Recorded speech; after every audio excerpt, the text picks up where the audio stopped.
Hey, good morning, folks. Pastor Stephen back again with another No Frills daily devotional. And today's topic is titled The Power of Love. Now, if Huey Lewis and the News is playing in the background of your mind right now, that's great. That's exactly what I was hoping for today. But we're going to be talking about agape love today because I said something yesterday or in a previous video just about how Peter. I've been tracking through First Peter.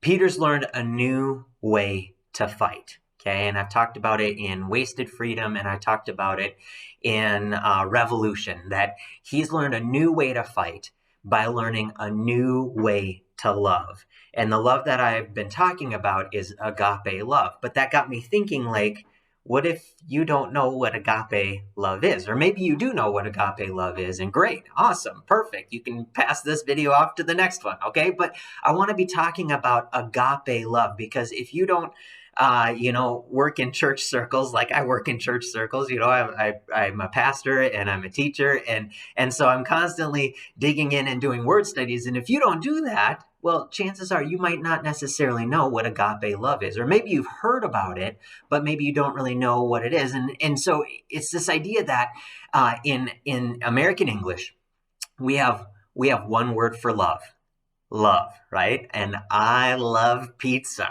and I love my wife Trisha, and I love my kids, and I love my job, and we use that same word over and over and over again, but there's different connotations to that word. Well, in the Greek, which the New Testament is written in Greek, if in the Greek, they had different words for different kinds of love. And so today's topic is all about agape love. And why is that different? Or what is agape love, Stephen? Well, my good friend Kirk Snonza, he defines agape love as this. It's the love of 1,000 deaths. Well, what does he mean by that? It's this dying to yourself or dying to your selfishness kind of love. It's this sacrificial love where I am going to lay down my life for someone else. And why is this love so different or so much better than the other kind of loves? Well, Jesus talks about it in John 15:12. He's telling his disciples about it. And he says, greater love has no man than this, that he should lay down his life for his friend. Okay? And so what Jesus is saying there is that this love sets itself way above any other kinds of loves. There's no greater love than agape love. All right. And so what does that have to do with freedom and First Peter and all this stuff? Well, I really want to come at that idea that Peter's learned a new way to fight. And it's through this new way of learning how to love. All right. And so I'm going to take you to the text actually today. And I'm going to take you to First Peter.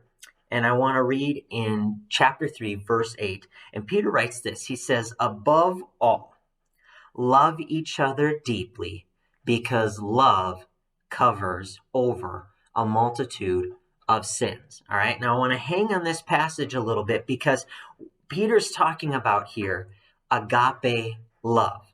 And he says that it covers over a multitude of sins. Well, what does he mean by that, right? Like, whose sin, Peter, is being covered up by this agape love? Is this love kind of somehow covering up my sin? Well, not necessarily. See, your agape love, your sacrificial kind of love, actually covers up someone else's sin. Let me show you what I mean by that. I'm going to take you to 1 John chapter 4, and I'm going to read verses 9 through 11.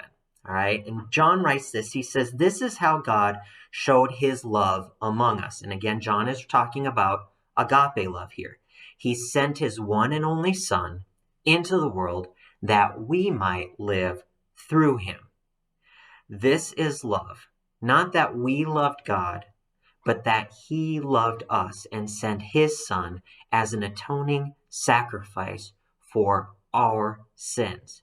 Dear friends, since God so loved us, we also ought to love one another. And what John is hitting at here is that sacrificial love that Jesus showed for us daily in his life, but also in hanging on a cross, that sacrificial love, that agape love that he showed us, worked as an atoning sacrifice. What he means by that is it worked to cover up all of our sins. That's what Jesus' death on the cross accomplished, is it covered up all of our sins. And so agape love, it's this love that covers up sin, but not you don't agape love somebody as a cover up for your sin. Rather, you agape love someone to cover up their sin, okay? And their sins against you. And that's the idea here that Peter's trying to hit at, is that when I agape love somebody, it's going to cover up their sins against me. Think about what Peter talked about in chapter 2, verse 16 of this same book in the Bible, where he talked about don't use your freedom as a cover up for your selfish desires. So when I use my freedom to justify my actions of why I did something, oftentimes I'm using it as a cover up to cover up my sinfulness and my selfish desires. And now here he is in chapter 3 telling us that love covers a multitude of sins. And what he's saying is we need to live our life in sacrificial love, not as a cover up for us, but to cover over the sins of other people. Because I don't know if you know this or not, but agape love, it's this disarming kind of love where people are gonna do mean things to you. People are gonna be rude to you. People are gonna say rude things to you. And Peter would tell believers in chapter 3, verse 9 of this same book, he would say this. He would say, do not repay evil with evil or insult with insult. Okay? What he's trying to hit at is people are going to be evil to you. But how should you fight back? How do you get back at somebody for being evil to you? Well, you don't. You don't repay them for the evil that they're doing to you. Rather, you love them sacrificially. And that sacrificial love, what that's going to do is it's going to transform them, and it's going to transform the relationship that you have with them. Now, this is cross-grained. This goes against everything that we feel in our hearts sometimes when somebody ticks us off or does something rude to us. We want to get back at them. And Peter's saying, hold on, wait a minute. Don't get back. Instead, give love back. And that love is going to disarm them. I'm going to leave you with the words of Jesus. Okay, this is how Jesus teaches on this same topic. This is Matthew chapter 5, and I'm going to read to you verses 43 through 44. Jesus says this. He says, you've heard that it was said, love your neighbor and hate your enemy. But I tell you, love your enemies and pray for those who persecute you. And by doing that, not only are you going to transform the relationship that you have with that person who's wanting to be mean to you, but you're also going to see transformation in their lives as you live out the love that Jesus showed for you and I. Hey, you guys, have an awesome day. Be blessed.